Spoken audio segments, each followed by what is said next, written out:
Genèse chapitre 11. Toute la terre avait une seule langue et les mêmes mots. Comme ils étaient partis de l'Orient, ils trouvèrent une plaine au pays de Shinéar et ils y habitèrent.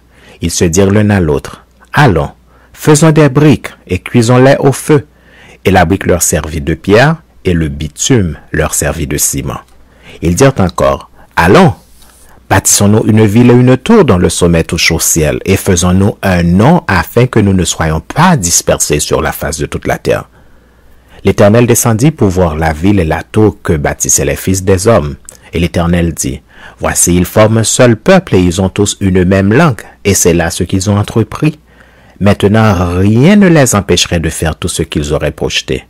Allons, descendons, et là confondons leur langage afin qu'ils n'entendent plus la langue les uns des autres. » Et l'Éternel les dispersa loin de là sur la face de toute la terre et ils cessèrent de bâtir la ville.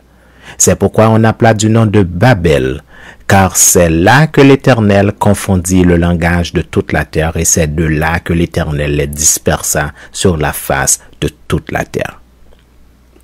Voici la postérité de Sem.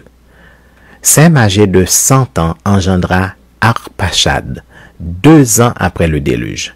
Sem vécut après la naissance d'Arpachad 500 ans et il engendra des fils et des filles.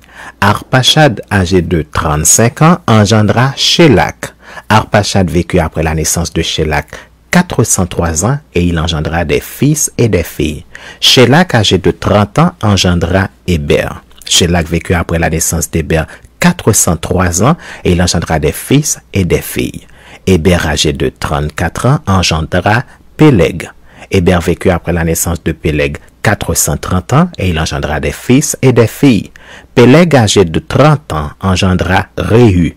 Péleg vécut après la naissance de Réhu 209 ans et il engendra des fils et des filles. Réhu, âgé de 32 ans, engendra Sérug. Réhu vécut après la naissance de Sérug 207 ans et il engendra des fils et des filles. Sérug, âgé de 30 ans, engendra Nakor. Sérug vécut après la naissance de Nakor 200 ans et il engendra des fils et des filles. Nakor, âgé de 29 ans, engendra Térak. Nakor vécut après la naissance de Térak 119 ans et il engendra des fils et des filles. Térak, âgé de 70 ans, engendra Abram, Nakor et Haran. Voici la postérité de Térak. Térak engendra Abram, Nakor et Haran.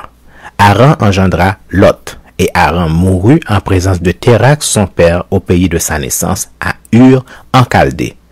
Abram et Nakor prirent des femmes. Le nom de la femme d'Abram était Saraï, et le nom de la femme de Nakor était Milka, fils d'Haran, père de Milka et père de Jiska. Saraï était stérile, elle n'avait point d'enfant. Térak prit Abram son fils, et Lot, fils d'Haran, fils de son fils, et Saraï, sa belle-fille, femme d'Abram, son fils. Ils sortirent ensemble d'Ur en Chaldée pour aller au pays de Canaan. Ils vinrent jusqu'à Charan, et ils y habitèrent. Les jours de Térak furent de 205 ans, et Térak mourut à Charan.